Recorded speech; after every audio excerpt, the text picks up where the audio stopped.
بسم اللہ الرحمن الرحیم. In the name of Allah, the Beneficent, the Merciful. نحمده ونصلي على رسوله الكريم. اما بعد، اعوذ باللہ من الشیطان الرجیم. بسم اللہ الرحمن الرحیم.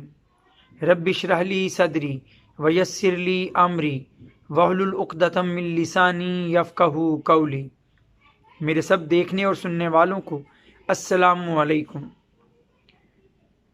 شیطان انسان کا پیچھا اس کی پیدائش سے لے کر موت تک کرتا ہی رہتا ہے، اور حدیث میں یہ الفاظ آتے ہیں کہ جب کوئی بچہ پیدا ہوتا ہے تو شیطان اس کو چھوتا ہے، اس کو مس کرتا ہے، اور شیطان کے چھونے سے وہ بچہ رونے لگ جاتا ہے.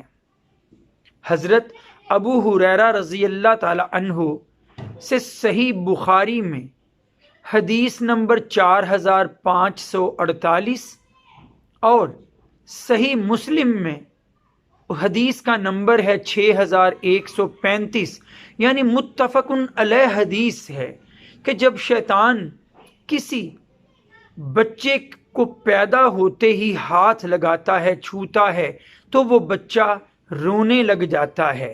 لیکن دو بچے ایسے ہیں، دو لوگ ایسے ہیں جو محفوظ ہیں شیطان کے چھونے سے، جنہیں شیطان نے نہیں چھوا اور وہ نہیں روئے ہیں. وہ کون سے ہیں؟ آج آپ کے سامنے یہی رکھنا ہے. بعض انبیاء کرام کو اللہ تعالیٰ نے بڑی خاص فضیلتیں دی ہیں.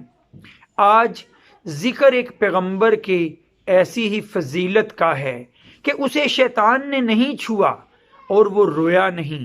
اس کا بیان ہمیں قرآن مجید میں بھی ملتا ہے. سورہ آل عمران پڑھیں تو اس کی آیت نمبر 36 میں جب حضرت عمران کی بیوی نے نظر مانی تھی کہ اے اللہ میرے ہاں اگر اولاد ہوئی تو میں اس اولاد کو تیرے گھر کے لیے وقف کر دوں گی، تو انہوں نے کیا منت مانی تھی اور کیا انہوں نے نظر مانتے ہوئے دعا فرمائی تھی؟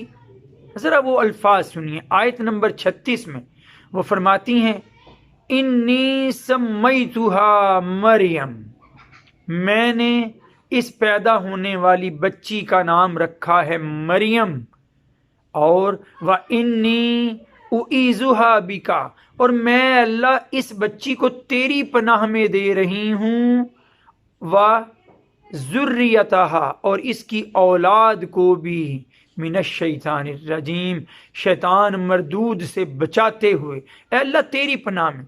اللہ نے یہ دعا قبول فرمائی، اور حضرت مریم علیہ السلام اور ان کے بیٹے حضرت مسیح ابن مریم یعنی حضرت عیسیٰ علیہ السلام ایسے دو افراد رہے ہیں جنہیں شیطان نے پیدائش کے بعد نہیں چھوا.